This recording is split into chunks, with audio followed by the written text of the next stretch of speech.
Family kicked me out on my birthday. Now they're trying to claim my new home as a family asset. Hey, I'm Robin, and man, do I have a story for you. I'm 27, and life's been a bit of a mess lately. I work as a marketing assistant, which is not glamorous, but it pays the bills. Well, some of them. I live with my parents and my younger brother Tom in a not-so-great house. The place is cramped, falling apart, and always smells weird, but it's home, or at least it was. Let me start by saying I've been contributing a lot around here. I've been paying a big chunk of the bills, buying groceries, and even handling house repairs when something breaks down. You'd think I'd get a little appreciation for that, right? But nah. Every time I walk into the room, I hear my mom, Susan, talking down to me like I'm some failure. Robin, when are you going to get a real job? She'd say. It's like her favorite line. I mean, what does she even mean by real job? I bust my butt at work. Marketing isn't easy, but in her eyes, because I'm not a doctor or a lawyer, it doesn't count. Every time I try to defend myself, it's the same response. If it was a real job, you'd have your own place by now. Yeah, okay, Mom. And then there's Tom, my 26-year-old brother. We've never really gotten along. He's got this smug attitude, always looking down on me like he's better than I am because he has more followers on social media or whatever. He barely lifts a finger around the house. Guess who picks up the slack? Yep, me. But does anyone care? Nope. Anyway, my 28th birthday was coming up, and I was kind of excited for it despite everything. I know, dumb, right? But I really thought maybe this year would be different. I even saved up and got myself a nice cake from this fancy bakery downtown. I was imagining how we'd have a little celebration. Just the four of us. It wasn't going to be anything big, but I thought maybe, just maybe, they'd actually care. So a few days before, I sat down with my mom and dad, Mark, to talk about it. Hey, I was thinking we could do something for my birthday this weekend. Just, hang out, maybe have some cake, I said, trying to keep my hopes in check. Mom didn't even look up from her magazine. We'll see, Robin. We might have plans. Plans? On my birthday? I should have known something was up, but I didn't want to believe it. I mean, I've been living here my whole life, helping out, working hard. Why would they have plans that didn't include me? Fast forward to my birthday, and I was feeling good. I went to work, got a bunch of happy birthday messages from coworkers, and even treated myself to a new outfit. Things were looking up, right? I thought maybe, just maybe, I'd get home and they'd have a little surprise waiting for me. I don't know, a card, a cake, something, anything. But the second I pulled into the driveway, my stomach dropped. My stuff was out on the front lawn. Boxes, bags, my clothes, my books, everything, just thrown out there like trash. I jumped out of the car, my heart pounding, and rushed over to the porch. And there they were, my mom, dad, and Tom, just standing there staring at me. It was like some twisted family meeting or something. My heart was racing, and I couldn't even think straight. What's going on? I asked, trying to keep my voice from shaking. Mom stepped forward, her face cold like she didn't care at all. Robin, it's time for you to move out. You're not welcome here anymore. I stood there, frozen, like I couldn't process what she was saying. Move out? On my birthday? What kind of sick joke was this? I looked at Dad, hoping he'd step in, say something, tell me this was all a misunderstanding. But no. He just stared at the ground, his hands stuffed in his pockets like he couldn't even look at me. I felt this rush of anger and confusion. But it's my birthday! Where am I supposed to go? My voice cracked, and I hated how desperate I sounded. That's when Tom chimed in, his smirk making me want to scream. Maybe you should have thought about that before being such a burden all these years. A burden? I was the one paying the bills, buying food, keeping this crappy house from falling apart. How was I the burden? I looked at my mom, hoping, begging for some kind of explanation, something that made sense. It wasn't enough, she said, her voice sharp like a slap. We need the space, and frankly, you need to grow up. That was it. No empathy, no second chances, just cold indifference. Tears welled up in my eyes, but I refused to let them see me break down. Can I at least get my things? I asked, my voice barely above a whisper. They're all packed, my mom replied, gesturing to the boxes on the lawn like it was no big deal. You should go now. That was it. Happy birthday to me, right? I started loading the boxes into my car, my hands shaking. It felt surreal, like I was living someone else's nightmare. I wanted to scream, to cry, to ask them how they could be so heartless. But I didn't. I just kept moving one box after another, trying to hold myself together. As I finished packing up the last of my things, I turned to look at them one last time, hoping, no, praying that they'd change their minds, that they'd realize how messed up this was. Why today? Why on my birthday? I asked, barely able to get the words out. Mom didn't even blink. Consider it our gift to you. Independence. And just like that, I was gone. On what should have been a day of celebration, I found myself driving away from the only home I'd ever known, with no idea where I was headed. I ended up at some cheap motel, the kind with a flickering neon sign out front, spending my birthday alone, surrounded by my hastily packed belongings. I sat there, staring at the ceiling, wondering how the people who were supposed to love me could be so cruel. How could they do this to me, their own daughter, on my birthday? That night, I made a promise to myself. I would never rely on them again. I would pick myself up, no matter how hard it got, because clearly I was on my own now. After that whole birthday fiasco, I felt like I'd been hit by a truck. It wasn't just about getting kicked out, though, yeah, that sucked. It was realizing that the people I thought were supposed to have my back just didn't care. I spent that night in a dingy motel, trying to wrap my head around it all, but there was no making sense of it. So the next day, I did the only thing I could think of. I threw myself into work. I mean, what else was I going to do? I couldn't just sit around feeling sorry for myself. I had bills to pay, and now I needed to find a place to live. My boss, Hannah, noticed pretty quickly that something was off. I was at the office at all hours, hunched over my laptop, answering emails like a robot. She's sharp, and it didn't take long for her to pull me aside. It was late, and the office was practically empty when she found me at my desk. "Robin, can we talk?" she asked, leaning on the edge of my cubicle. I looked up, and I must have looked like a mess because she gave me this concerned look. "You're going to work yourself into the ground at this rate. What's going on?"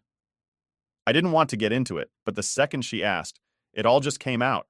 I told her everything, how my family kicked me out, how I was staying in this horrible motel with my stuff still in boxes. As I talked, Hannah's expression softened.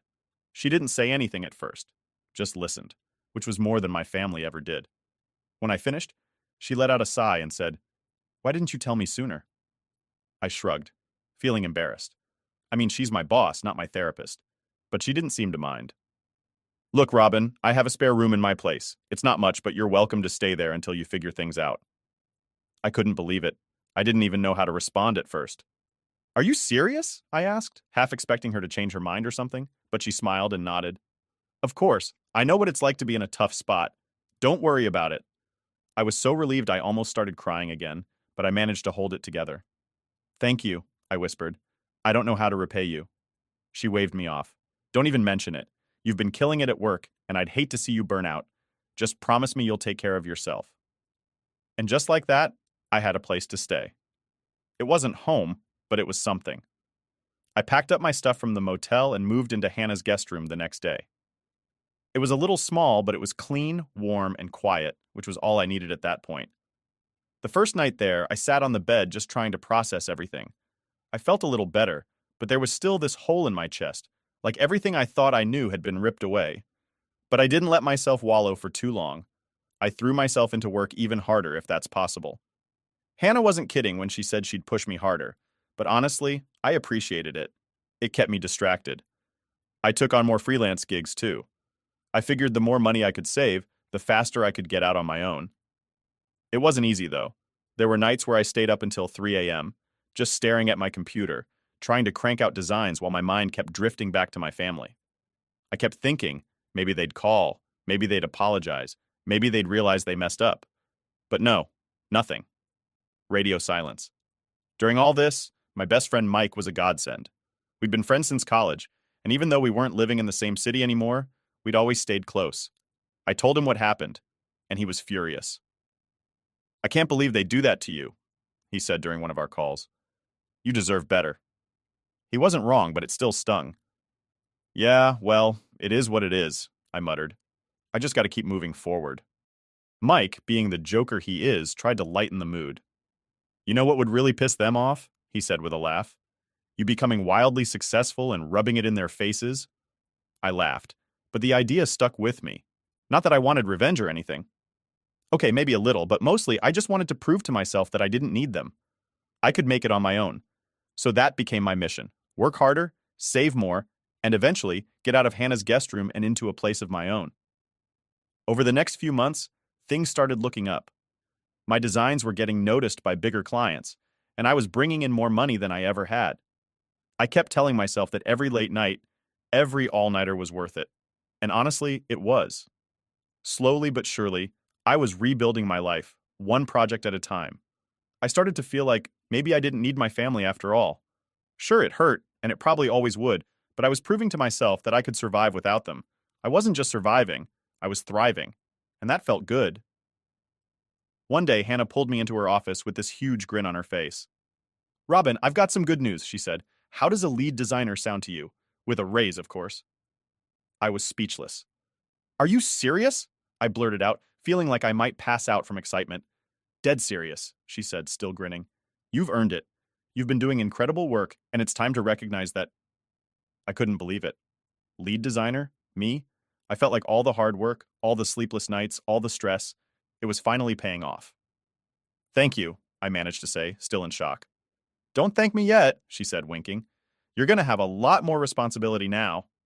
I didn't care. I was ready for it. This was what I'd been working for. With the raise and all the freelance gigs I'd been stacking up, I was finally in a place where I could start thinking about my next move. Literally. I wasn't going to stay in Hannah's guest room forever, and now I could actually start looking for a place of my own. But the thing was, it wasn't just about the money or the job. It was about finally feeling like I was in control of my life again. For so long, I'd felt stuck.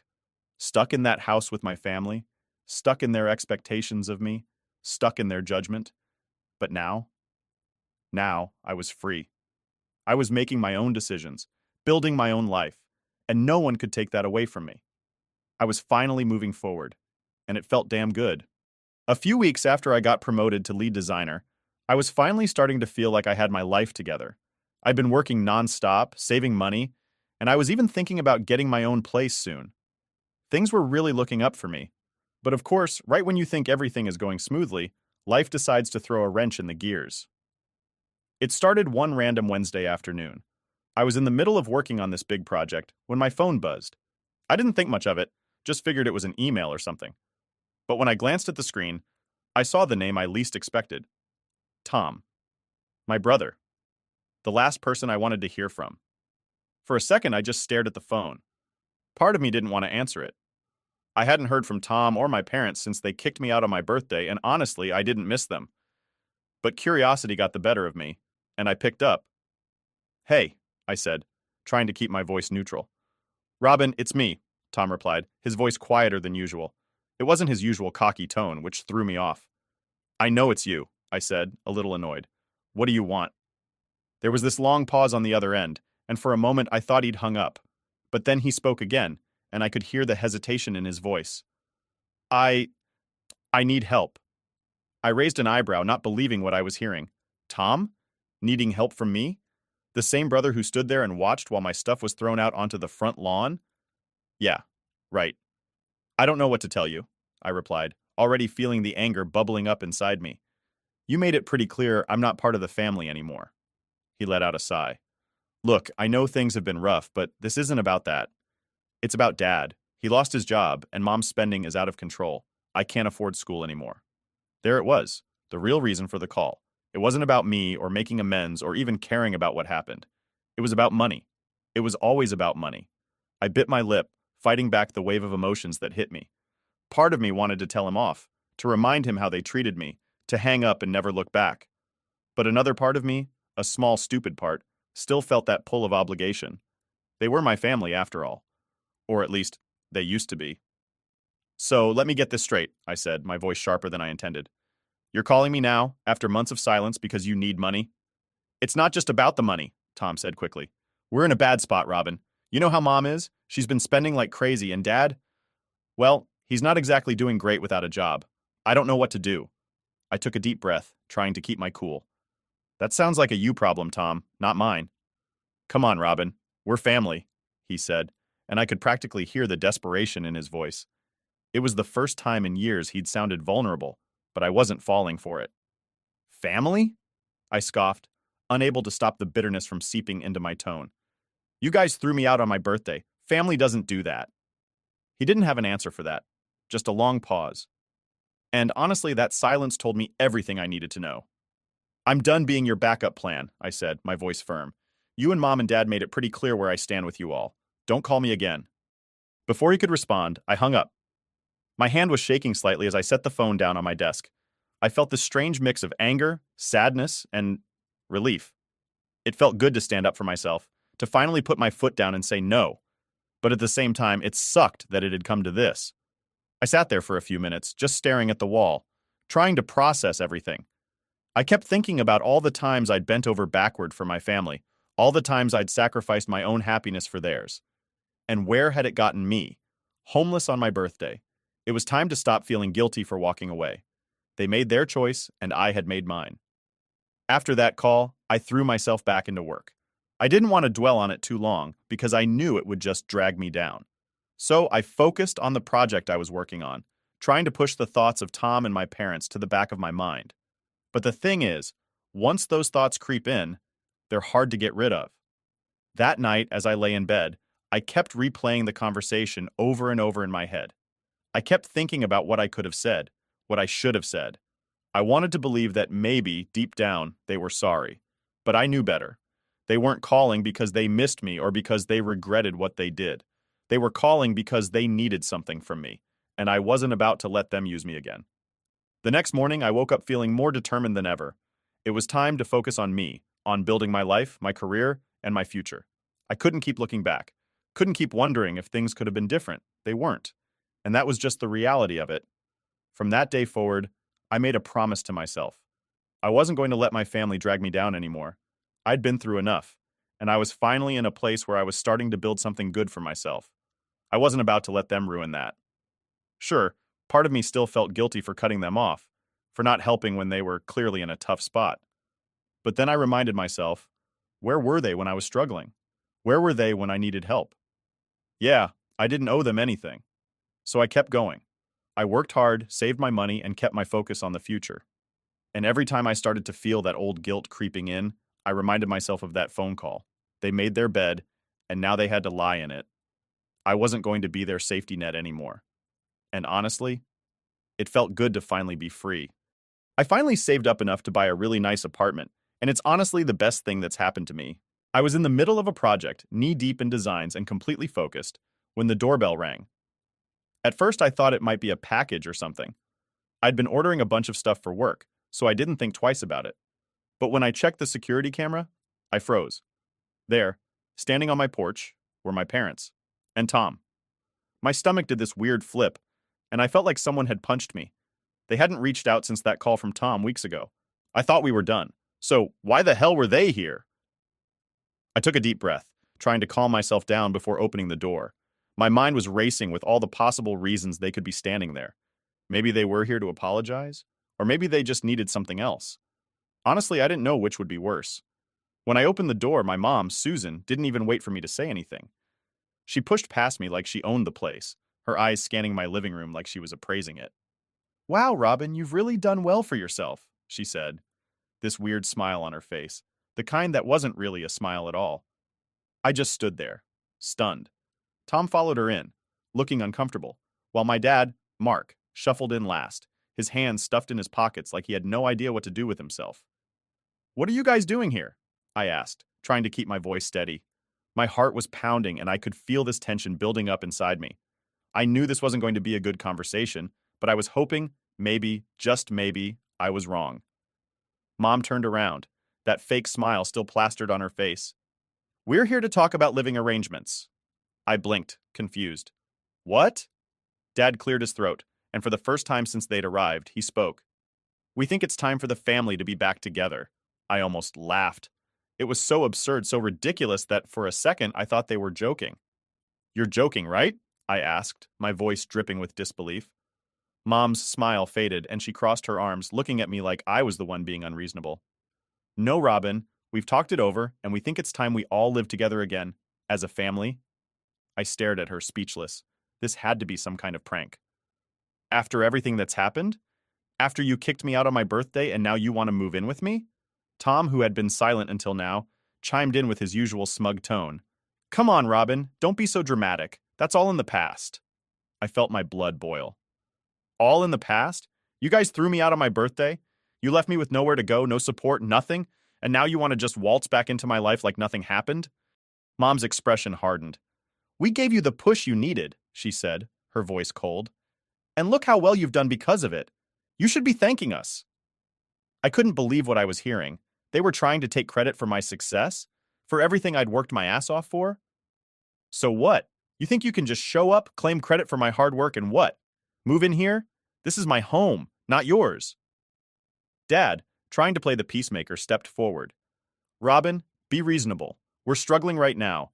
You have all this space, and we thought it'd be nice to be together again. I shook my head, my frustration building with every word they said. You're only here because you need something. You didn't care about me when I was struggling, and now you expect me to help you? That's not how this works. Mom's face twisted with anger. We're your family, Robin. We sacrificed for you. Everything you have is because of us. I couldn't hold back anymore. Sacrificed? What exactly did you sacrifice, Mom? You kicked me out. You didn't help me when I needed it most. You threw me away like I was nothing. And now you think you're entitled to my success? To my home? She opened her mouth to argue, but I wasn't done. I've worked hard for this. I've built this life for myself with no help from you. You don't get to walk in here and claim anything. Tom rolled his eyes. God, Robin, stop being so selfish. We're just asking for a little help. That word, selfish, set me off. Selfish? I snapped. You want to talk about selfish? How about you all throwing me out of the house, leaving me with nothing? How about showing up here now, demanding that I give you a place to stay because you've screwed up your own lives? That's selfish, Tom, not me. Dad stepped forward again, his voice softer, almost pleading. Robin, please. We're just asking for a chance. I took a deep breath, trying to calm the storm raging inside me. No, you don't get to do this. You don't get to use me anymore. Mom's eyes narrowed. Fine. If you want to be difficult, we'll take legal action. We have rights, you know. I couldn't believe what I was hearing. Legal action? On what grounds? We'll find something, she said, her voice dripping with venom. Don't push me, Robin. I let out a bitter laugh. Go ahead, try. But let me tell you something. This is my house, and you have no right to it. You're not moving in. Not now, not ever. They didn't say anything for a moment. I could see the anger and frustration building in their faces, but I didn't care. I wasn't backing down. Finally, I walked over to the front door and opened it wide. Get out, I said, my voice steady. Now. They hesitated for a moment, but I stood firm, waiting for them to leave. Mom huffed, shooting me a look full of hatred before marching out. Dad followed her, looking like he wanted to say something, but he didn't. And then Tom, who just shook his head in disbelief, walked out without another word. As soon as they were gone, I closed the door and leaned against it, taking a deep breath. My heart was still racing, and my hands were shaking, but I felt this weird sense of relief, like a weight had been lifted off my shoulders. I wasn't going to let them take advantage of me anymore. Not now. Not ever. After I kicked my family out of my house, things got quiet again. I'm not going to lie, it was a relief. For the first time in a long time, I felt like I had control over my own life, like I wasn't constantly waiting for the other shoe to drop. But deep down, I knew that wasn't the end of it. My mom had thrown out that threat about legal action, and even though I didn't think she had anything to stand on, I couldn't shake the feeling that they weren't done trying to weasel their way back into my life. A few days later, I got a call from Mike. He's one of my closest friends, and lucky for me, he's also a lawyer. I had mentioned the whole situation to him in passing, but I hadn't gone into all the details. Now that my family had crossed the line, I figured it was time to get some real advice. Hey, Robin, Mike said when I answered. You free to talk? I've been thinking about your situation. Yeah, sure, I replied, suddenly feeling a bit anxious. What's up? I've been looking into your parents' situation a bit more, he said, his tone getting more serious. I know you mentioned that they've been struggling financially and you're worried they might try something shady. Well, I did some digging and it turns out they're in deeper trouble than you thought. My heart sank. I didn't want to hear this, but I knew I needed to. What do you mean? I asked. There's a history of financial issues, Robin. Tax problems, debt. It's not just that your dad lost his job and your mom's been overspending. They've been digging themselves into a hole for years. And now that you've made it clear they can't rely on you, they're getting desperate. I sat there, processing what Mike was saying. My mind flashed back to my mom's smug threats, her talking about legal action, her entitlement to what I'd worked for. It made sense now. This wasn't just about needing help. They were trying to find a way out of their own mess, and they saw me as their way out. So, what do I do? I asked, feeling the familiar weight of stress settling on my shoulders. Mike was quiet for a second before answering. Well, first off, you need to protect yourself. They might not have much of a case to try and take anything from you. But people do stupid things when they're desperate. We should file for a restraining order to make sure they can't harass you anymore. You've got enough evidence of their behavior, those threats, them showing up at your house. It's time to take some legal steps. A restraining order. That sounded extreme, but at the same time, I knew it was the right move. My family had already shown they didn't respect my boundaries, and if they were desperate enough to keep pushing, I needed to protect myself. I'll do it, I said, feeling a sense of resolve. Let's file the restraining order. Mike talked me through the process, and within a few days we had everything in motion. It wasn't just about stopping them from coming to my house. It was about finally drawing the line. I wasn't going to let them drag me into their mess. I had worked too hard to get to where I was, and I wasn't about to let their issues derail my progress. As all of this was happening, I noticed something strange. I started getting weird messages from mutual acquaintances, people who knew my family but hadn't been in touch for a while. They were vague at first, but then it became clear. My parents were spreading lies about me. Apparently, I had abandoned them when they needed me most. I was selfish and ungrateful for not helping out after everything they'd done for me. It was laughable, really. The same people who kicked me out on my birthday were now trying to play the victim card. I couldn't believe it. But at the same time, it pissed me off. I had worked so hard to rebuild my life, and now they were trying to tear it down by turning people against me. I called Mike again, letting him know about the rumors. What should I do? I asked, frustration clear in my voice. Honestly, don't engage with it, he said. These people don't know the full story, and your parents are banking on the fact that you'll get defensive and try to explain yourself. Don't give them that satisfaction. We'll handle this in court if it gets that far, and trust me, you've got nothing to worry about. It wasn't easy taking Mike's advice. My first instinct was to blast the truth to anyone who would listen, to tell them how my family had treated me and why I had every right to cut them off. But the more I thought about it, the more I realized Mike was right. I didn't owe anyone an explanation. I knew the truth, and that was enough. Weeks passed, and the legal proceedings moved forward. Mike was a beast in the courtroom, and when the restraining order was finalized, I felt this huge weight lift off my shoulders. My family couldn't come near me, and if they tried to pull any more stunts, they'd be in serious legal trouble. But that wasn't the end of their problems. Remember those financial issues Mike had mentioned?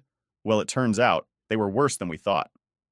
After some more digging, Mike found out that my parents had been dodging taxes for years. They'd been hiding money, falsifying documents, and now the IRS was on their tail. It was almost poetic, watching the mess they had made for themselves unravel right in front of them. As much as I wanted to feel bad for them, I couldn't. They had brought this on themselves. They had made their choices, and now they had to deal with the consequences. I wasn't going to be their savior anymore. One day after everything had settled down, I sat in my living room, staring out the window and thinking about everything that had happened. It was strange feeling this sense of closure. I had spent so long feeling trapped by my family's expectations, by their manipulation and guilt trips, and now, for the first time, I felt free. Mike called later that night to check in. "How are you holding up?" he asked. "I'm good," I said, and for the first time I actually meant it. "It's been a crazy ride, but I'm good." "You did the right thing, Robin," Mike said. "They made their choices, and you made yours. Don't let them make you feel guilty for protecting yourself." I smiled to myself. He was right. I had stood up for myself, and I wasn't going to feel guilty for it. For too long, I had let my family control how I felt, how I acted, and now I was finally in control of my own life. And that felt damn good. Jordan Walker stood in front of Urban Luxe, his flagship store, clutching a plain cardboard box marked Samples. Dressed in worn jeans and a hoodie, he looked like just another delivery driver navigating the bustling streets of Manhattan. But inside, his heart raced, not with nerves, but with purpose. Today, Jordan wasn't just delivering samples. He was delivering a test. A decision he made on impulse, yet one he hoped would reveal the truth about how his employees treated people they deemed unimportant. Stepping through the sleek glass doors, Jordan was immediately greeted by the polished interiors that symbolized the success of his luxury brand. Yet, what unfolded inside wasn't the warm professionalism he had built his company on, it was a chilling glimpse of arrogance and prejudice. Two sales associates, Mark and Rachel, barely looked at him before making biting comments, their laughter cutting through the air like a blade.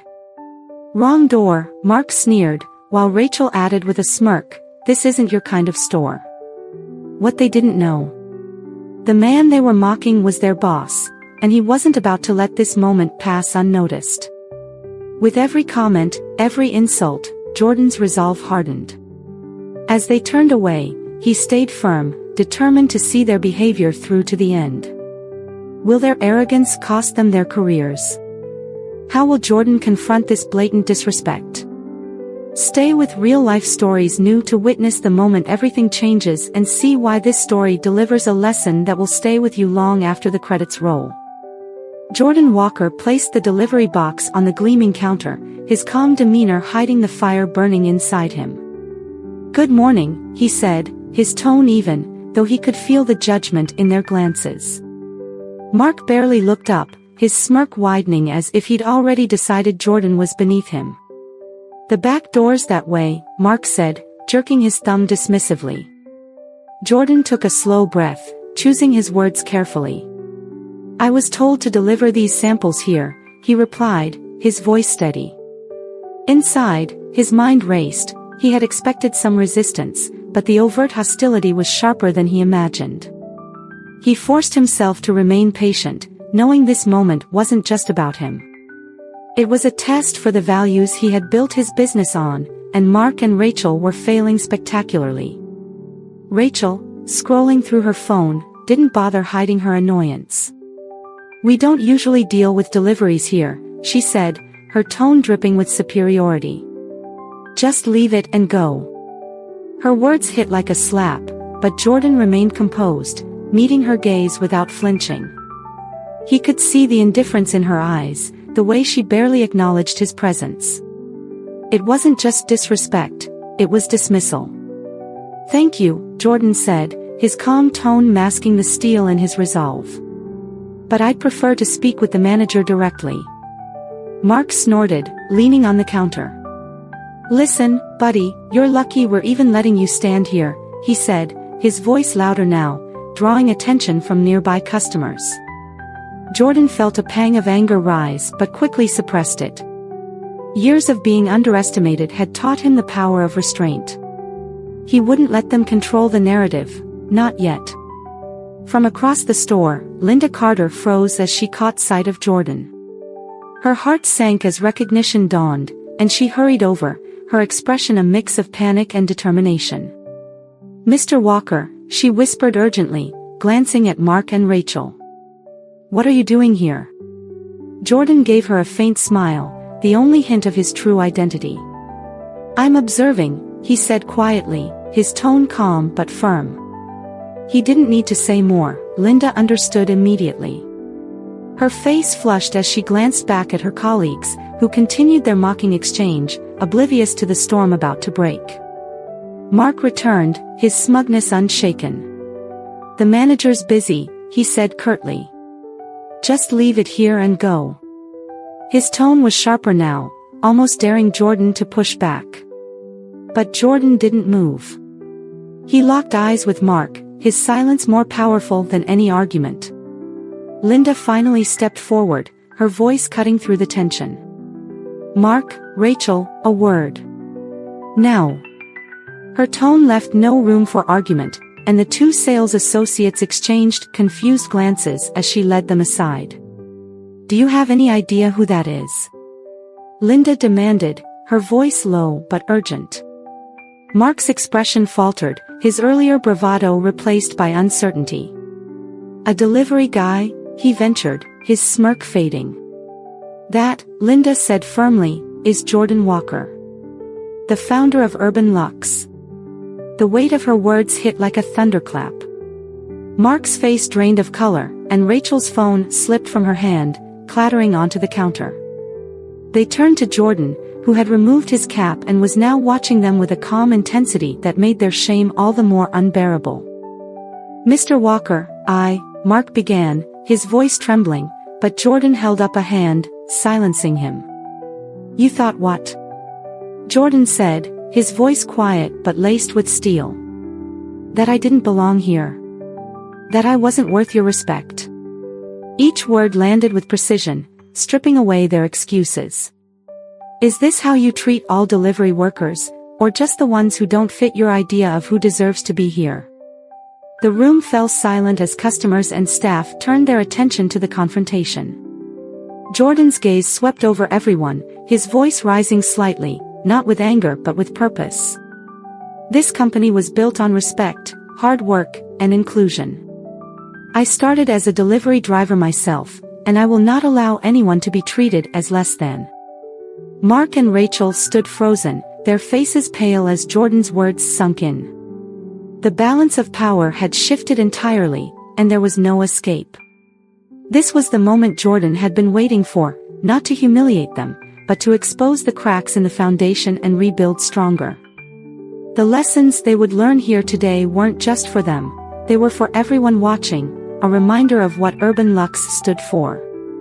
Jordan stood in the center of the store, his gaze sweeping over the faces of employees and customers alike. The air was thick with a mix of tension and reflection, but Jordan's voice broke through with calm authority. "Respect isn't a privilege, it's a fundamental right," he said, his tone steady yet powerful. "Every person who walks through these doors deserves to be treated with dignity, whether they're a CEO or a delivery driver. That's not just a value, it's the foundation of Urban Lux." His words resonated, not as a lecture, but as a call to action. He turned to Linda, offering her a nod of appreciation for stepping up when it mattered most. To the rest of the staff, he added, "Moments like these define us, not by our mistakes, but by how we choose to grow from them." As the crowd began to disperse, Linda stayed behind to finalize the dismissal paperwork for Mark and Rachel. Jordan lingered, his eyes drawn to the glass facade of the store, now reflecting the busy Manhattan streets outside. His journey had come full circle, but he knew this wasn't the end, it was a new beginning. "We have work to do," he murmured, more to himself than anyone else, already envisioning the changes he would implement. The next day, Urban Lux announced mandatory diversity training and a new scholarship program aimed at supporting delivery workers with aspirations beyond their current roles. For Jordan, it wasn't just about repairing the moment, it was about ensuring a lasting impact. If this story moved you, share it with someone who needs to hear it. Let's make sure lessons like these reach as many people as possible. Subscribe to Real Life Stories New, and help us reach 10,000 subscribers. Together, we can continue sharing stories that inspire and challenge us to be better.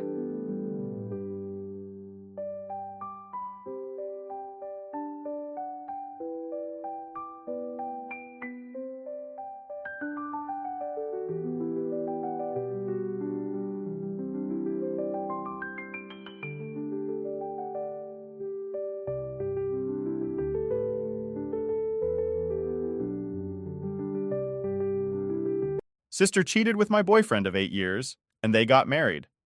But now she has big news and parents announce it at my wedding. Ever since I can remember, my younger sister was the star of the family. She got the princess treatment the moment she popped into this world. I was only 5 years old, but I could already sense the shift in our home's atmosphere. From a balanced family vibe to a one-kid show starring her. My parents, well, they went all out for her from the get-go. Her nursery was something out of a magazine, filled with the best of everything. The fanciest crib, the softest blankets, and toys that were more fit for a showroom than a baby's room. I, on the other hand, got the basics and nothing more. My stuff was mostly hand-me-downs or whatever was on sale. Don't get me wrong, I didn't lack necessities, but the difference in how we were treated was stark and clear. As we grew older, this trend continued. Birthdays were a big tell. Her parties were the talk of the town.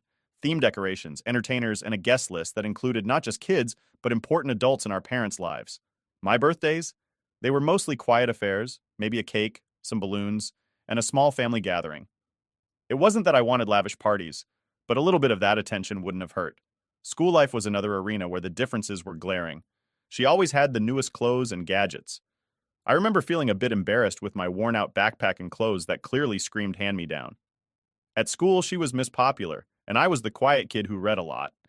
Teachers would often praise her for her charm and outgoing nature, while my good grades usually went unnoticed, unless it was parent-teacher meeting day. This unequal treatment even seeped into how our parents supported our interests. She wanted to take ballet? Sure, let's enroll her in the best dance school. I wanted to play soccer? Why don't you try something less rough, they'd say. It was always about keeping her in a bubble of perfection. Holidays were no exception. Christmas was all about what she wanted. The living room would be filled with her wish list items come Christmas morning. I got gifts too, sure, but they were more like afterthoughts. It was like they ticked off a list for me, but for her, they sought to make every wish come true. Emotionally, things were just as skewed. Any achievement of hers was celebrated with great enthusiasm. Got a part in the school play? Let's take everyone out for dinner. I got used to downplaying my own achievements because I knew they wouldn't cause much of a stir. It wasn't outright neglect, but it felt pretty close. The real kicker was how manipulative she became as we got older. She knew she was the favorite and played that card any chance she got. If we ever got into a squabble, guess who was expected to apologize first? Yep, me. And if I ever brought up how unfair it was, my parents would shut it down with the classic, "She's younger, let it go." I tried to find my own space, my own thing that she couldn't touch or taint. I got into writing. It was my escape, a world where I could control what happened and who mattered. My parents didn't really get it, but it wasn't something she could overshadow, so they let me be mostly. Things really started to come to a head during our teenage years. As we both started to carve out our identities, the contrast between us became even sharper. She was the life of every party, the center of every event, and I was the observer, the chronicler. Our paths diverged so much that we barely spoke at home. It was like living with a stranger who shared your last name and nothing else. Living with a sister who's treated like royalty isn't all it's cracked up to be, especially when you're not the one wearing the crown. As we stepped into our teenage years, my sister's entitled attitude didn't just grow, it exploded. She had always been the favorite, but now she wielded her status like a queen in her court, and we were all just subjects. She had this way of walking into a room as if she owned it. At home, this meant that whatever she wanted, she got without question. New phone? Done? Late curfew? No problem. Meanwhile, I had to negotiate like a diplomat for even the smallest freedoms or upgrades. Her entitlement wasn't limited to tangible things either. She demanded attention and got it in heaps.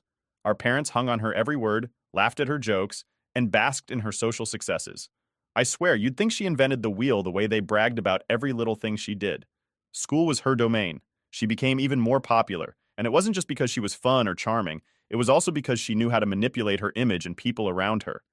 Her birthday parties turned into legendary events. I remember one year she threw a massive party that was literally the talk of the school for months. Invites were coveted like golden tickets. My own invitations were more like courtesy copies, handed out because it would look bad if the sister wasn't invited. Clothes and gadgets were just part of her curated image. She always had the latest styles, the newest phone, and the coolest accessories. If I ever got something nice, it was usually after she'd gotten it first or deemed it unworthy of her collection. I couldn't help but feel a bit like her shadow, even in the way I dressed. My wardrobe was mostly filled with her hand-me-downs that were still better than anything new I could afford on my own.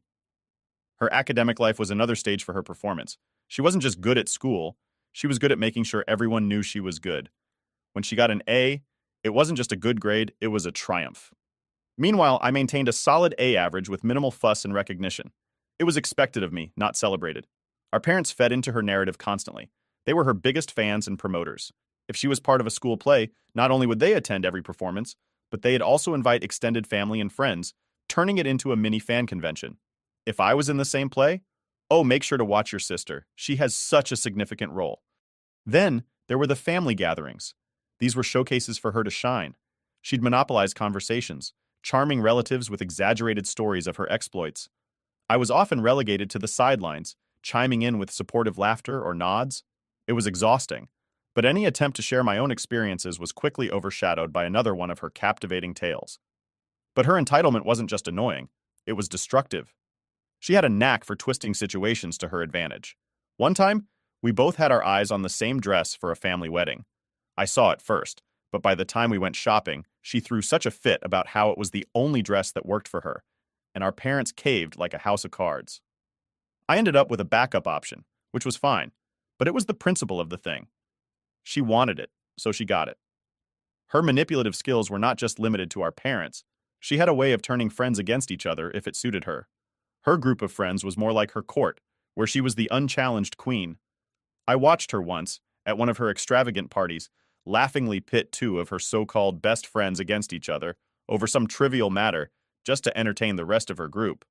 It was all a game to her. The worst part? If ever there was a conflict or a problem, somehow I was the one who had to apologize or make concessions. It was always, "She's your younger sister, try to be understanding." Or, she didn't mean it like that, you know how she is. It didn't matter the situation. The outcome was the same. She was right, and I needed to adjust. Living with her growing sense of entitlement was like walking on eggshells, but the eggshells were rigged with explosives. Any wrong step, any failure to play along with her version of reality, was met with drama. And the drama was always somehow my fault for not supporting her, for not being the good big sister. I was in my senior year of high school, balancing the stress of upcoming college applications with the everyday drama that seemed to follow my sister around like a loyal puppy. She was in full social butterfly mode, her entourage ever expanding, her parties more lavish, and her demands increasingly outrageous. My parents were as blind as ever to the imbalance, their eyes glazed with pride for their little star. During this time, I had been dating Jake for about 2 years. He was my refuge, the calm in the storm of my home life. He knew all about the family dynamics, having witnessed more than his fair share of my sister's tantrums and my parents' indulgences. He was supportive, caring, and, importantly, he was mine. Or so I thought. The lead up to the disaster began innocuously enough. Jake and I were planning to go to the same college, dreaming of escaping our small town and starting fresh together. We had it all mapped out. We'd study hard, earn our degrees, and build a life together away from the constant drama that defined my family life. But as senior year progressed, I noticed a shift in Jake's behavior. He became distant, distracted, and our plans for the future were discussed less and less. I chalked it up to pre-college nerves and the pressure of finals. I tried talking to him about it, but he brushed off my concerns with assurances that everything was fine.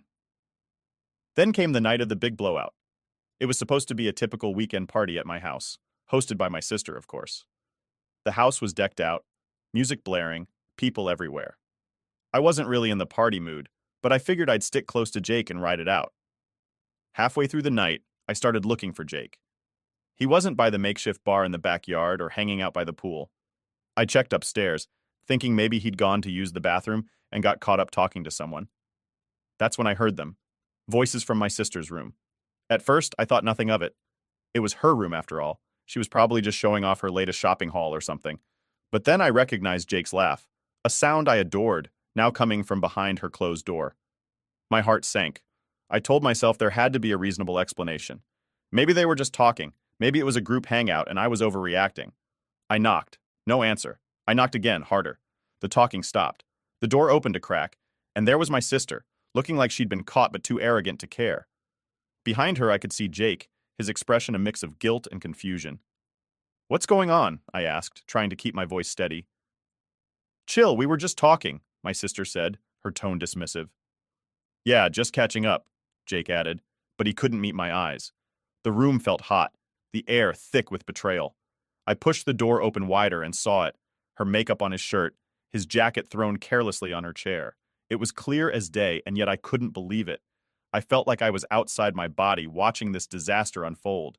The confrontation was messy. There were tears, shouting, accusations flying. My sister, true to form, turned on her charm, playing the victim, saying it was all a big misunderstanding. Jake fumbled with apologies, trying to explain, but nothing he said made sense. The aftermath was brutal. I broke up with Jake that night. It wasn't just about him cheating. It was who he cheated with. My sister had crossed a line that couldn't be uncrossed. I couldn't even look at her, let alone speak to her. She had betrayed me in the worst possible way, and for what? A moment of thrill? To prove she could have anyone she wanted, even my boyfriend? My parents, of course, were useless. They tried to mediate, suggesting we all sit down and talk it out like it was just a minor disagreement. "She's your sister," they said, as if that excused her actions. "Family is forever." But I couldn't accept it. Not this time. After the fallout with my sister and Jake, things spiraled pretty quickly. It was like someone had knocked over a line of dominoes in my life, and I was just watching them fall, one after the other.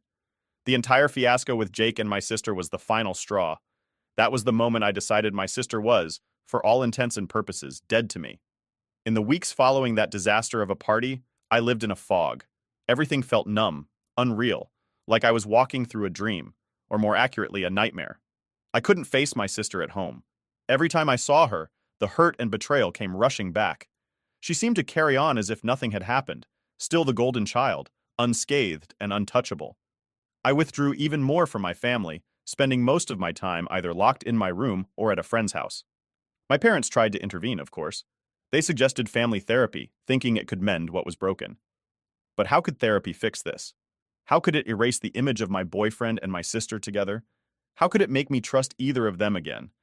The idea of sitting in a therapist's office talking about my feelings while they sat there playing the victim was unbearable. I refused. I told my parents in no uncertain terms that there was no way I was going to sit and play happy families. This wasn't some small misunderstanding. It was a betrayal of the worst kind. My parents didn't push it too much after I blew up at them. I think they finally understood how deep the wound went.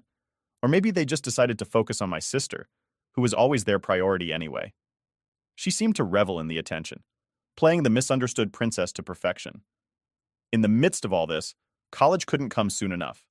I was counting down the days until I could leave, start fresh, and put as much distance as possible between me and my sister. When the acceptance letter from my college came, it felt like a lifeline. I'd been accepted to a school a few states away, far enough to make random visits unlikely. Packing up my things and leaving home was bittersweet. I was leaving behind everything familiar, but I was also leaving behind so much pain. My mom cried when I left. My dad gave me a stiff hug. My sister?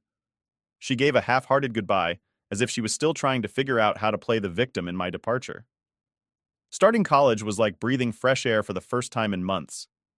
I threw myself into my studies and made new friends who knew nothing of my past or my family drama. I relished the anonymity, the chance to be just another student, not the girl whose sister stole her boyfriend. But moving on wasn't as easy as I'd hoped. The scars from what happened lingered. Trusting new people was hard. I kept waiting for them to betray me like Jake and my sister had. Relationships were even harder. I dated a bit, but nothing serious. The fear of being hurt again held me back. As for my family, our communication dwindled to occasional calls and texts. My parents always asked about my return for holidays, but I always had an excuse ready. Schoolwork, exams, a trip with friends, anything to avoid going back to that house. Years passed, and with them, the sharpness of the betrayal dulled a bit. I heard through the grapevine, aka my mom, that my sister had gotten married to Jake. They had even invited me to the wedding, but I didn't go, of course. That chapter of my life was closed. She was still dead to me, no matter who she married. Graduation came, and my parents attended. It was a strained visit, full of awkward silences and forced conversations. My sister didn't come. She was too busy with her new life, probably for the best. After college, I moved even further away, taking a job on the opposite coast. It was a new beginning in a new city, where no one knew my history.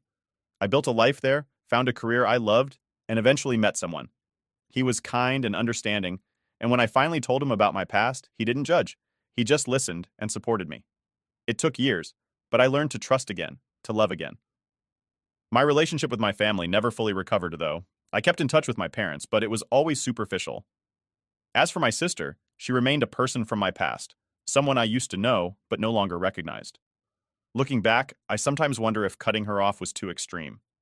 But then I remember the pain, the betrayal, and I know I made the right choice for me. Protecting myself had to come first, and if that meant cutting ties, then so be it. In the end, declaring my sister dead to me wasn't about punishing her. It was about saving myself. It was about finding a way to move on from a betrayal that had cut me to the core. And move on I did, slowly but surely, building a life that was mine and no one else's. Getting married should have been one of the happiest times in my life. And it was, mostly. Planning my wedding was like sketching out dreams on paper, watching them take shape in the form of flower arrangements, venue bookings, and dress fittings. But even as I planned my perfect day, the shadow of my past, specifically my sister, loomed over it like an uninvited cloud. Mark, my fiancé, knew all about the history with my sister. He was my rock, always there with a kind word or a listening ear whenever the stress of wedding planning got tangled up with family drama. He understood why my sister wasn't on the guest list, and he supported that decision without question. As the wedding day approached, I felt a mix of excitement and anxiety. I was eager to start my new life with Mark, but I dreaded the inevitable family complications. My parents had been surprisingly okay with most of my decisions regarding the wedding, but the issue of my sister was a sticking point. They repeatedly suggested I reconsider and invite her for the family's sake, but I stood firm. After all that had happened, having her there was a line I wasn't willing to cross. The big day arrived with all the pomp and circumstance I had dreamed of. The venue was a beautiful garden, blooming with the flowers of late spring, the air filled with the scent of roses and jasmine. It was like walking into a living fairy tale, with twinkling lights strung from trees and the gentle hum of music in the background. Our friends and family gathered, a buzz of happy chatter filling the air as they awaited the ceremony. I was in the bridal suite, putting on the finishing touches with my bridesmaids, when my mom knocked on the door. She came in, looking nervous. "Honey, I really wish you'd reconsider about your sister," she began, her voice trembling a bit. "It would mean so much to have her here." I took a deep breath, fixing my gaze on my reflection in the mirror. "Mom, we've been over this.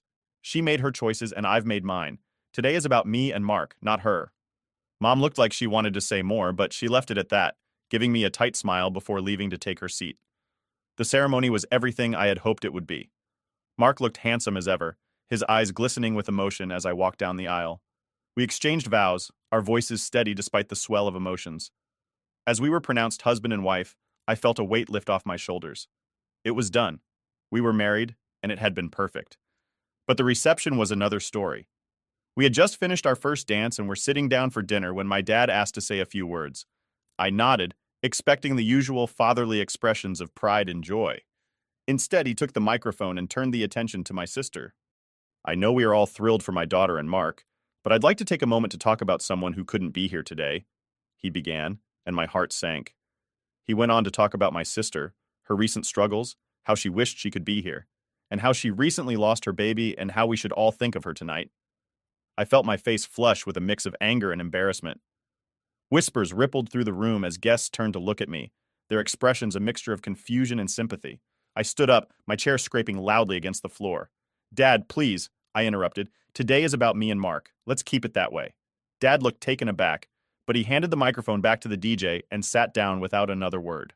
The mood had shifted, the air now tinged with tension. The rest of the evening passed in a blur. I tried to focus on the guests who were there to celebrate with us, on the joy of the day. But the incident with my dad cast a long shadow over everything. Mark squeezed my hand under the table, his silent support a lifeline in the turbulent sea of emotions. Later, during the toasts, my best friend gave a speech about friendship and loyalty, her words a subtle nod to the journey I'd been through. It was the salve I needed, and I found myself laughing and crying in equal measure. The wedding was beautiful, and despite the hiccup, it was still one of the happiest days of my life. But it also reinforced a truth I had known for a long time. My sister, even in her absence, could stir up storms in my life like no one else.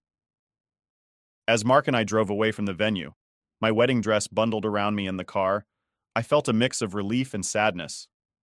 I was married to the love of my life, and yet the family drama that had shadowed so much of my life had intruded on this special day too. I realized then that no matter how far I went, there would always be threads that tied me back to my family, to my sister. But now, with Mark by my side, I felt stronger, ready to face whatever came our way. Together, we would navigate the complexities of family, carving out a space for ourselves where peace and love could flourish, away from the shadows of the past. The wedding had passed, but the echoes of that day, particularly the moment my dad decided to bring up my sister, lingered like a bad aftertaste.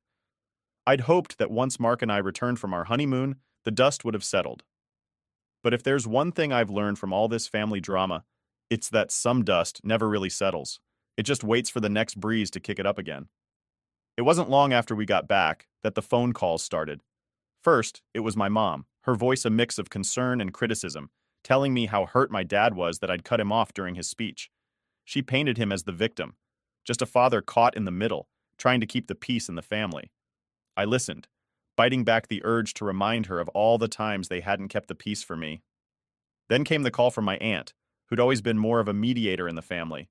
She was gentler, suggesting maybe it was time to mend fences, to let bygones be bygones. But how could I let bygones be bygones when the past kept crashing into my present? The real kicker came one evening when I was cooking dinner, and Mark handed me the phone, his eyebrows knitted in concern. It was my dad. "Your mother and I think it's time we all had a talk," he said, his voice stern, the familiar tone of authority that had dictated much of my childhood. I leaned against the kitchen counter, my grip tightening around the phone. "Talk about what, Dad? How you used my wedding as a platform to talk about her?" He sighed, a heavy, weary sound. "It's not just about the wedding. It's about this rift in the family. It's about your sister. It's about us." I felt a tiredness seep into my bones, the kind of tiredness that comes from having the same argument over and over. "I don't see what there is to talk about. What's done is done. She made her choices, and I made mine." We're still your family, and we— I cut him off, the years of frustration boiling over. Yeah, and where was this family when I was hurting? Where was this concern when I felt like an outsider in my own home? There was silence on the other end, the kind that said more than words ever could. When he finally spoke, his voice was softer, less certain. We just want to fix this. Maybe it can't be fixed, I said, the finality in my own voice surprising even me. The call ended shortly after, and I was left standing in the silence of my kitchen, the echoes of the conversation ringing in my ears. The following weeks were a barrage of family opinions. Everyone had something to say, a piece of advice to offer, a judgment to pass. My family, it seemed, had plenty of voices, but not many listeners. The real confrontation, however, was still to come. It happened at a family gathering a few months later, a birthday party for my uncle. I'd been reluctant to go, but Mark convinced me that it might be a chance to clear the air. Maybe it's time, he'd said, ever the optimist. The party was in full swing when we arrived, the backyard buzzing with relatives and laughter. I plastered on a smile, prepared to play the part of the dutiful niece for the evening. But then I saw her, my sister, standing there across the yard, laughing, her head thrown back in that carefree way she had. My heart stopped just for a moment, and all the old wounds flared anew. I was about to turn and leave when she spotted me and started walking over. Every step she took felt like an intrusion, a violation of the distance I'd put between us. Hey, she said, her voice casual, as if we were just two acquaintances at a party. Hi, I replied, my voice cool, distant. She hesitated, then seemed to gather her courage. Look, I know things have been bad between us, but I'm hoping we can start to move past it. I looked at her, really looked at her, and saw not just my sister, but the embodiment of all the pain and betrayal I'd felt. Move past it? How can I do that? How can you stand there and act like what you did was just some minor mistake? She flinched, but then her face settled into a mask of defiance. I made a mistake, I know, but aren't families supposed to forgive? Forgiveness doesn't erase the consequences, I said, my voice steady despite the shaking inside. What you did, what you chose to do, it changed everything. The conversation grew heated, voices raising, old grievances aired like dirty laundry. Relatives turned to look, forming a semicircle around us. It was like some twisted audience waiting to see how the drama would unfold. Finally, I'd had enough. This isn't the time or the place, I said, cutting through the noise, and I don't think there will ever be a right time or place for us to resolve this. I walked away then, leaving her standing there among the whispers and stares. Mark was at my side in an instant, his presence a comforting warmth. The next day was eerily quiet. My phone, usually buzzing with texts and calls from family trying to mediate or take sides, was silent. It was as if everyone was holding their breath, waiting to see what would happen next. Mark, seeing my anxiety, tried to lighten the mood, but the tension was a thick fog in our home. Then the calls started. First it was my aunt, the family peacemaker, her voice soft and worried. You know your parents are just devastated, she began, but I cut her off. Aunt Linda, I love you, but I can't do this right now. I need some space. She was hurt, I could tell. But she understood. She always did. Next was my mom.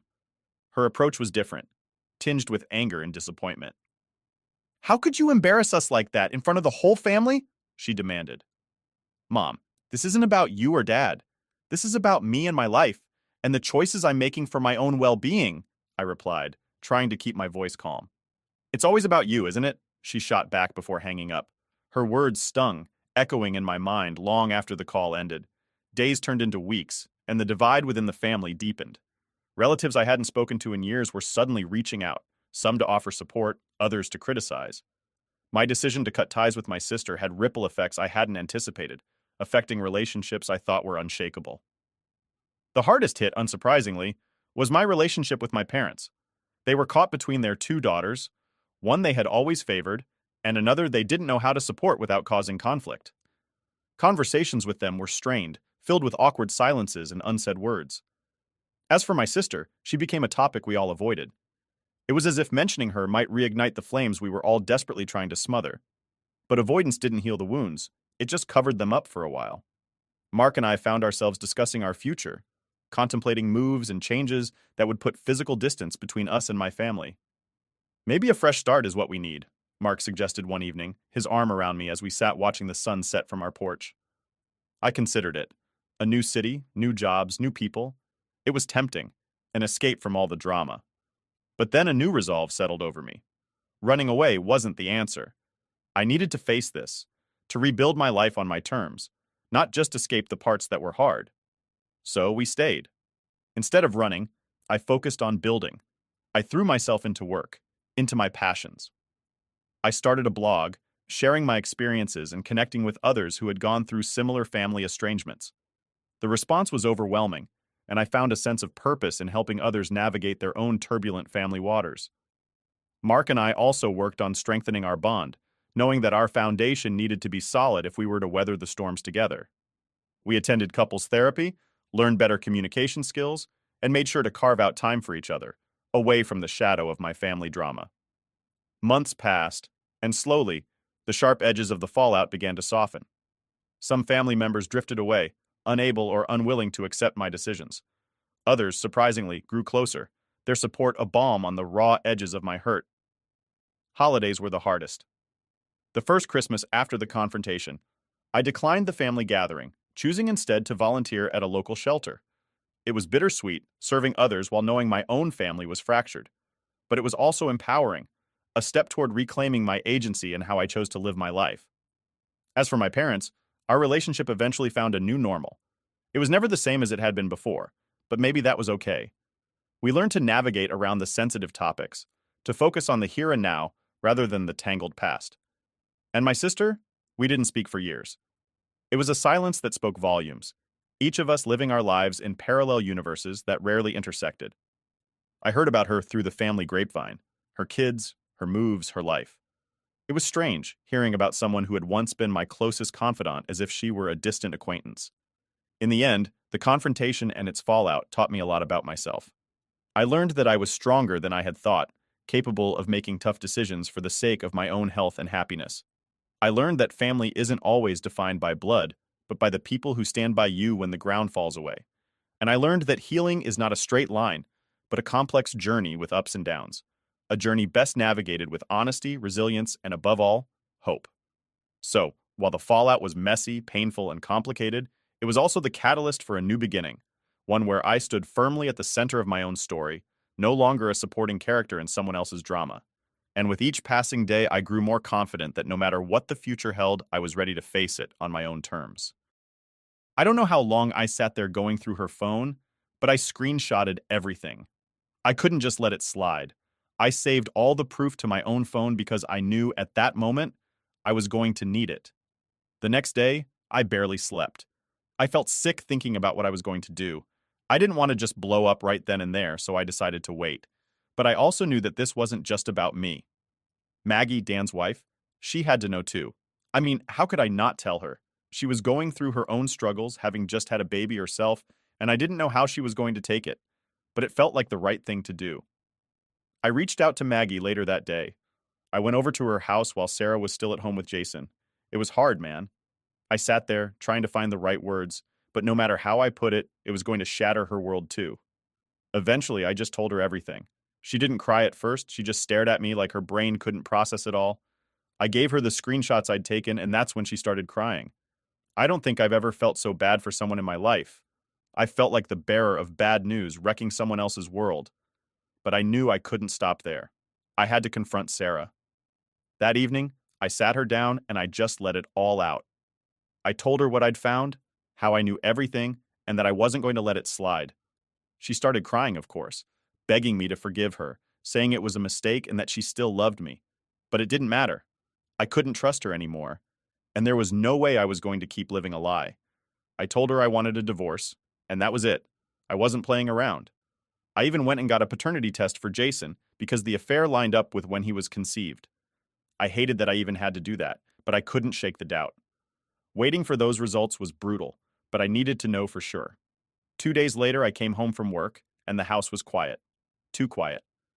Jason was in his crib, crying his eyes out. But Sarah? She was gone.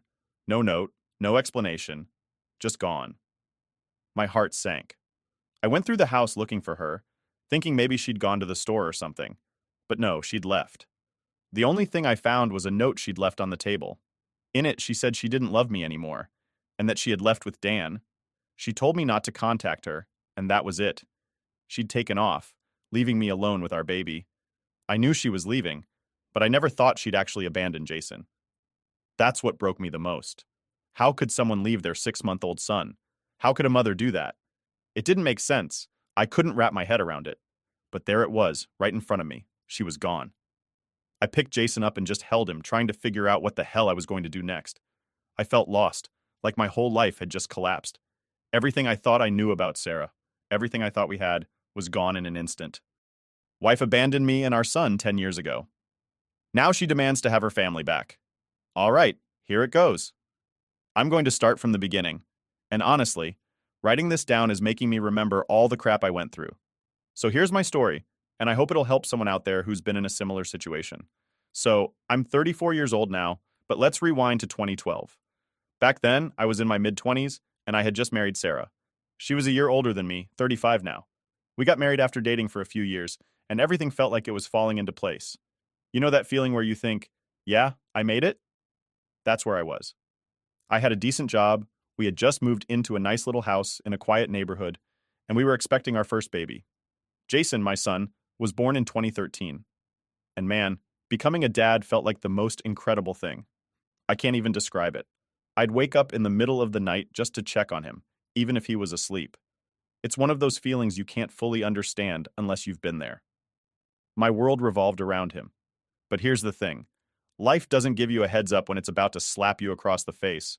I thought everything was perfect.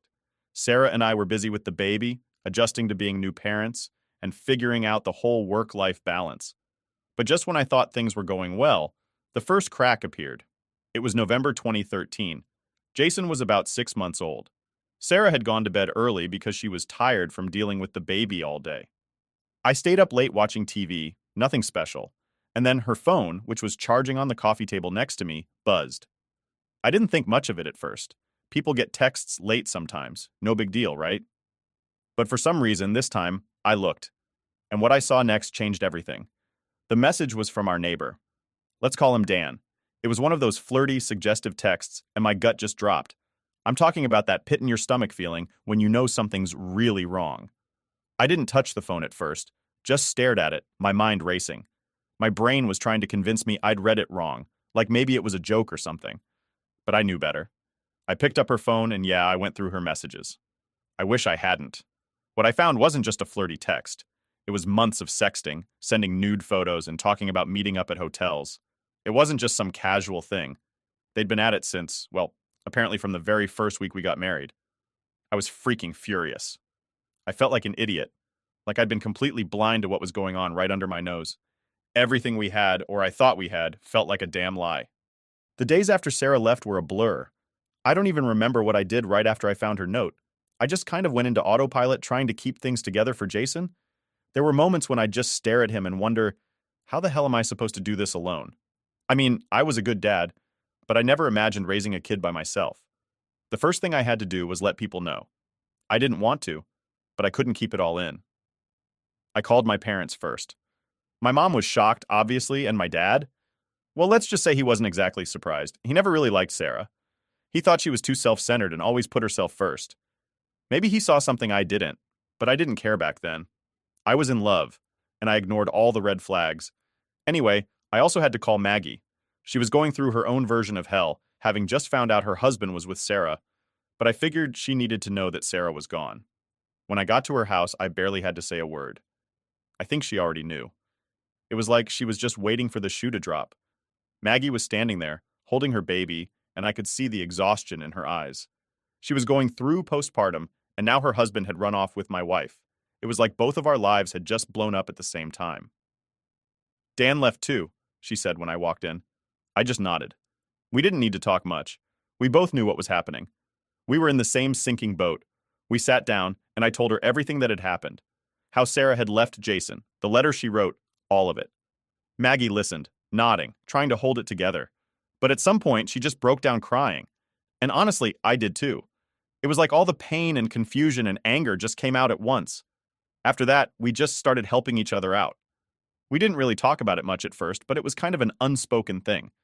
Maggie would come over to my place, or I'd go to hers, and we'd take care of the kids together. Jason and her baby were close in age, so it just made sense. I wasn't prepared to handle everything on my own, and neither was she. One day, when Maggie was over, she just started breastfeeding Jason like it was the most natural thing in the world. I didn't even ask her to, she just did it. I think she saw how overwhelmed I was. Jason was crying a lot, probably confused and missing his mom, and Maggie just stepped in and started taking care of him like he was her own. It sounds weird, but in those moments, it felt like we were becoming a family. Not in the romantic sense, not yet anyway, but more like we were just two people trying to survive, trying to give our kids the stability they needed. We didn't talk about Dan or Sarah much. I think we both just wanted to forget they existed, at least for a little while. But of course, they were always in the back of our minds. There was no way to completely escape what had happened. I tried reaching out to Sarah's family a few times. I wasn't expecting much, but I thought maybe they'd know where she went or what she was planning. Her dad answered the phone the first time I called. He was as confused as I was. He didn't have a clue where she was and sounded genuinely shocked when I told him what had happened. Apparently, Sarah hadn't mentioned anything to them, not even a hint. Her dad was furious. He said if she ever tried to come back, she wouldn't be welcome in their house. They pretty much disowned her right then and there. I didn't feel bad for her. She made her choices, and now she had to live with them. Things were hard, though. Real hard. There were days when I just felt like giving up. I was working full-time, trying to raise Jason, and dealing with the emotional mess Sarah left behind. But I kept going, mostly because I didn't have a choice. Jason needed me, and that's what kept me grounded. Maggie and I kept getting closer over the next few months. Not in a romantic way at first, but we just leaned on each other. She was helping me out, and I was doing my best to support her too. It was like we were just trying to survive, and it felt good knowing I wasn't totally alone in all of this. One day, Maggie came over with her son like usual, and we were sitting in the living room, watching the kids play. She turned to me and said, "You ever think about what we're going to tell them, when they're older?" I hadn't thought about it too much. I was so wrapped up in the day-to-day, just trying to keep everything together, that I didn't have the mental space to think about the future. "I don't know," I admitted. "I guess we'll just figure it out when the time comes." But that wasn't a good answer, and I knew it. At some point, Jason was going to start asking questions about Sarah, about why she left, and I didn't know how I was going to explain that to him. How do you tell your kid that their mother abandoned them? Maggie nodded, but she didn't push it. I think she was just as lost as I was when it came to that. Over time, we started doing more together. We'd take the kids to the park, go out to lunch, stuff like that. It felt like we were becoming a family, and Jason started calling Maggie Mom. I didn't even tell him to. He just started doing it one day, and Maggie didn't stop him. I was grateful for her, but at the same time, I was terrified. What if Sarah came back one day? What if Jason found out the truth and hated me for it? These thoughts kept me up at night, but I didn't talk to anyone about them. I just kept it all inside, trying to push through each day. We still didn't talk much about Dan or Sarah. It was like an unspoken rule between us. We just focused on the kids and getting through the day. But I knew deep down that the past wasn't done with us yet. As time went on, things between me and Maggie started to shift. We were still just friends, but there was this unspoken connection building between us. I don't know if it was because we had been through similar hell or because we spent so much time together, but it was there. And honestly, it scared me. I wasn't ready to move on from Sarah, even if she had abandoned me and Jason. Part of me was still angry, but another part of me felt like I hadn't really let go of what our marriage was supposed to be. It's like I was stuck between wanting to move on and not being ready to let go of the idea of my family, even though Sarah had destroyed that. But Maggie was different. She was strong. She had been hurt just like me, and yet, there she was, taking care of her son and helping me with Jason. Every day she showed up. Every day she was there when I needed someone, whether she knew it or not. One day we were sitting at the kitchen table, the kids were napping, and we just started talking about everything. Our exes, the betrayal, the hurt, all of it. It was the first real conversation we had about what had happened. Until then, we'd kind of avoided it, I guess because neither of us wanted to open those wounds. "I still can't believe he just left," Maggie said, staring at her coffee cup. "I mean, I know we weren't perfect, but how do you just leave your kid like that?" Her voice cracked a little, and I could see how much it was eating her up inside. "I don't get it either," I replied, shaking my head. "It's like Sarah just woke up one day and decided she didn't care anymore. I don't think I'll ever understand it." We sat there in silence for a while after that. It wasn't awkward or anything, just heavy. The kind of silence where you both know what the other is thinking, but there's nothing else to say. We had both been left in the dust by people who were supposed to love us, and there was no fixing that. As the weeks passed, it started to feel like we were in this strange in-between place.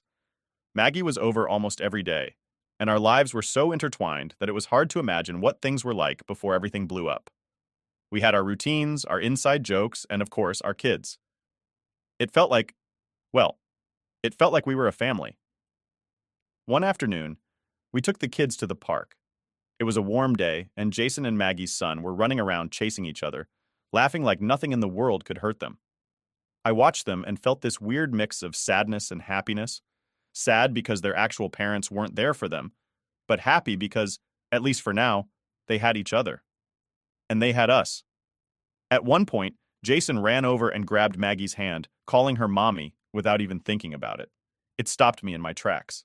I hadn't told him to call her that, and neither had Maggie. It just sort of happened. And the craziest part, Maggie didn't correct him. She just smiled down at him like it was the most natural thing in the world. After the park, we went back to my place for dinner. We were both exhausted from chasing after the kids all day, and we plopped down on the couch while they played with their toys in the living room. Maggie looked over at me and said, "You ever think about what's next for us?" I wasn't sure what she meant at first, so I asked, "What do you mean?" She sighed, then leaned back, staring at the ceiling for a moment. "I mean, is this it? Are we just going to keep doing this? Helping each other out? Raising our kids like this? I don't know what I'm asking, really. I guess, do you think we're more than just friends now?" Her question hit me like a brick, but in a good way, if that makes sense. I hadn't allowed myself to think about it, but I knew exactly what she was talking about. There was something between us. I wasn't sure if it was love or if we were just clinging to each other because we didn't have anyone else. But whatever it was there. "I don't know," I said, being as honest as I could. "I guess I've been afraid to think about it. Everything with Sarah still feels so raw, you know? But you're right. There is something here." Maggie nodded, and for a minute, neither of us said anything. I think we were both scared of what would happen if we crossed that line. "I'm not saying we have to figure it all out right now," she added quickly. I needed to know if you felt it too." "I do," I said, finally looking her in the eyes. "I really do." And that was that. We didn't kiss or anything. We didn't rush into some big romantic moment. But we both knew something had changed. It was like we'd acknowledged this connection we'd been dancing around for months, and now that it was out in the open, it wasn't going away. Over the next few weeks, things stayed pretty much the same, but there was this undercurrent between us. It was like we both knew where things were headed, but we weren't in a rush to get there. We kept taking care of the kids, helping each other out, and spending time together. But now, it felt different, like we were building something new, something real. Then, one evening after we had put the kids to bed, Maggie leaned over and kissed me. It wasn't planned. It wasn't some big romantic gesture. It was just right. And in that moment, everything shifted. We didn't talk about it much after that, but the line had been crossed. We were together now, and it felt like the most natural thing in the world. Looking back, I can't say when it happened exactly, but somewhere along the way, we had gone from two people helping each other survive to something more. We had become a family. And honestly, it felt damn good. It's weird how life can shift on you without you even realizing it. One minute, you're barely hanging on, and the next, you've got a whole new life in front of you. That's kind of what happened with me and Maggie. We didn't plan on becoming a couple, it just sort of happened. We had been through so much together that when it turned into something more, it felt like the most natural thing in the world. After that kiss, things changed between us. But it wasn't this huge dramatic shift. It wasn't like we suddenly moved in together or started calling each other babe or whatever. It was more subtle, but it was there. The way we'd sit a little closer when we watched TV after the kids went to bed. How she'd rest her head on my shoulder when she was tired. It was like the closeness had always been there, and we were just letting it be what it was. But of course, life doesn't give you any time to get comfortable. Just when things started feeling like they were finally falling into place, Jason stumbled onto something I wasn't ready for. One afternoon, we were going through some old boxes. I'd been cleaning out the attic, trying to make more space for storage. Jason was playing around with some of his old toys, asking questions about random stuff as kids do. That's when he found it, a photo album I hadn't touched in years. It was one of those big, old-school ones where you had to peel back the plastic to stick the pictures in. He pulled it open, and the first picture he saw was of me, him, and Sarah at the hospital the day he was born. I hadn't thought about that photo in a long time, and seeing it now, it felt like a punch to the gut. "Who's that?" Jason asked, pointing at Sarah. I froze. I didn't know what to say. Up until that point, Maggie and I had told him that his birth mom had passed away. It seemed like the easiest explanation at the time.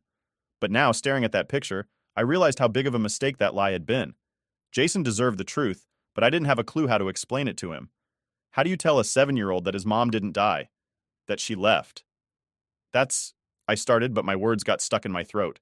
I looked over at Maggie, who was sitting across the room. She gave me a soft nod, encouraging me to say what needed to be said. I took a deep breath. That's your birth mom. Jason furrowed his brow, not fully understanding. But I thought my mom was Maggie. She is, buddy, I said quickly. Maggie is your mom. She's been taking care of you since you were a baby. But that woman in the picture, she's the one who gave birth to you. He looked confused, which made sense. It was a lot to dump on a kid all at once. I could see the gears turning in his little head, trying to make sense of what I was saying. Where is she? He finally asked. I wasn't ready for that question. I didn't have a good answer. I had no idea where Sarah was. The last I'd heard, she was off with Dan, living God knows where. But I couldn't tell him that. He was too young to understand the whole mess of it. She's not here anymore, I said carefully. She left when you were a baby. Why? That one hit me hard. It's the kind of question that doesn't have an easy answer, and it hurt knowing I had to try and explain it to him. I looked at Maggie again, hoping she'd jump in, but this was my mess to clean up. She knew that, and I did too. I don't know, I said honestly. Sometimes people make bad choices, and they don't always think about how it's going to hurt the people they love. Jason didn't say anything after that. He just sat there, staring at the picture for a long time. I wanted to tell him more, but I didn't know where to start. How do you explain to a kid that his mom walked out on him and never looked back? I hated that I couldn't give him a better answer. Eventually, he closed the album and handed it back to me. Can I go play now? Yeah, buddy, go ahead. He ran off to play with Maggie's son, leaving me and Maggie sitting there in silence. I felt like a failure.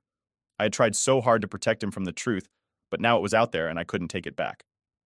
Maggie came over and sat next to me on the couch. She didn't say anything at first, just put her hand on mine. After a few minutes, she finally spoke. You did the right thing, she said softly. He needed to know. I feel like I just made everything worse, I admitted.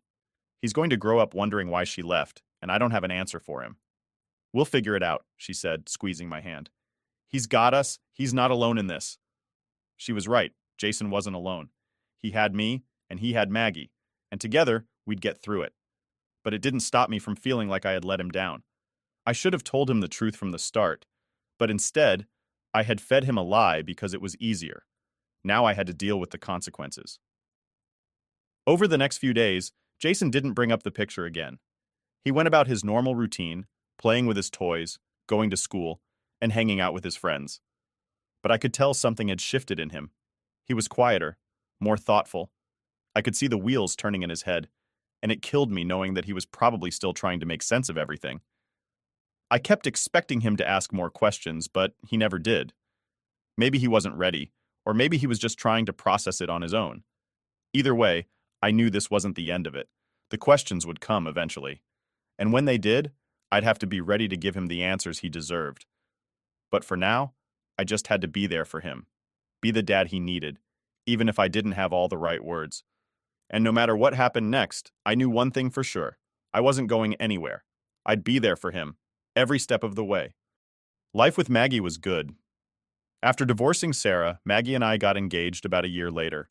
We were already like a family, so it felt like the natural next step. We got married and had our first child not long after. Together, we built a life where we were happy, and for the most part, the mess with our exes seemed like a distant memory. We'd talk about them from time to time, but mostly it was just to remind ourselves how far we had come, how much better things were now. But then, fast forward 10 years, and out of nowhere, an anonymous email showed up in my inbox. I didn't recognize the sender, but when I opened it, the message made it crystal clear who it was from. It read, I want to see my son and get my family back. We're not divorced yet. I felt this weird mixture of shock and anger reading that. It was Sarah. After all these years, she decides to pop back into our lives, acting like nothing had changed. I hadn't heard from her since she left, and now she's claiming we're not divorced? The nerve of her. I showed the email to Maggie, and she instantly freaked out, understandably. She asked me, Are you going to take her back? I could see the worry in her eyes. She was scared that Sarah could somehow come back and ruin everything we'd built. I hugged Maggie and told her exactly how I felt. She's an ugly part of my past, and I would never leave you for her. I'd never take her back, ever. That calmed Maggie down, but the situation wasn't simple. Even though there was no way I was taking Sarah back, now I had to figure out what to do about her request to see Jason. The thing is, I have full custody of Jason because Sarah was nowhere in the picture for all these years. She left, and I was the one who raised him. But now that she's back, does she still have any rights? Could she mess up our lives again by trying to claim custody or visitation? I had so many questions, and I didn't know what to do. One thing was for sure. I wasn't letting her just waltz back in like nothing happened, but I was torn about whether Jason should meet her. I didn't want to take away his chance to know his biological mother, but I also didn't want her to hurt him like she hurt me. After sitting with it for a while, I decided to reach out to a friend of mine who's a lawyer. I wanted to know what I was dealing with legally. Could Sarah come back and demand visitation? Does she have any parental rights left after abandoning Jason for 10 years? My friend told me something that made me feel a lot better. He said that if a parent has been absent and failed to contact their child for over a year, they can have their parental rights terminated. In Sarah's case, it had been a decade. He reassured me that it would be next to impossible for her to get custody or even regular visitation, especially since she left without a trace and never bothered to reach out until now. I felt a huge weight lift off my shoulders hearing that. With that relief, I decided it was time to tell Jason the full truth about his biological mother. Maggie and I had already been going to therapy with him to deal with some of the questions he had after seeing Sarah's photo. I wanted to make sure we did this the right way, so I brought it up in one of our sessions. Meanwhile, I was still trying to figure out what the hell Sarah wanted after all these years. So I reached out to her father. We hadn't talked in a long time, but we were still on good terms. He had been just as shocked and disgusted by Sarah's behavior as I was when she left. I asked him if he knew why Sarah was suddenly trying to come back into our lives. Turns out, Sarah had been in contact with her sister off and on over the years. Not about Jason, though. She was only reaching out for money whenever she needed help. According to her dad, Sarah had hit a rough patch. She was working a minimum wage job and living in a cramped apartment with 3 roommates. She'd been scraping by for years, but now even her sister had stopped helping her out. She was asking for more money than ever, and her sister just couldn't do it anymore. I felt bad for a second hearing about her situation, but then I remembered what she had done. She left me and her own child. She made her choices. Her dad even said that reintroducing her to Jason was probably not a good idea. She hasn't changed, he said. She's in no position to be a positive influence in his life. After talking to him, I reached out to Sarah's sister to get more details. Her sister was honest with me. She told me Sarah never asked about Jason, not once in the last 10 years. All she cared about was getting money to pay rent or cover groceries. And to top it off, Sarah's affair partner, the neighbor she left me for, was in prison for sexual assault. Apparently, he'd been locked up since 2015. Hearing that news, I didn't know whether to laugh or cry. I guess it was karma catching up to him, but it didn't make anything better for Jason or me. I asked her sister if Sarah knew about the divorce, and she told me Sarah still thought we were married. She didn't have a clue that I had filed for divorce years ago and moved on with my life. I told her to go ahead and fill Sarah in on the reality of the situation, how I had full custody of Jason, how Maggie and I had built a family together, and that Sarah had no claim over our son anymore. It was time for her to realize she couldn't just come back and pick up where she left off. When I told Maggie all of this, she was floored by Sarah's behavior. She couldn't believe how careless Sarah had been, not just in leaving, but in completely ignoring her own son for a decade. She was shocked about the affair partner too, though honestly it didn't surprise me. They were both a mess. It's been about a month since Sarah sent that email, and she hasn't reached out again. I think once her sister explained everything to her, she realized there wasn't much she could do. Maggie and I have decided to move forward with legally adopting each other's kids. It's something we've talked about for a while, and this whole situation just pushed us to make it official. I doubt Sarah will contact us again. I think she knows she doesn't have any rights here, and hiring a lawyer would just waste her time and money. But if anything changes, I'll let you guys know. For now, we're focusing on our family and keeping our lives as peaceful as possible.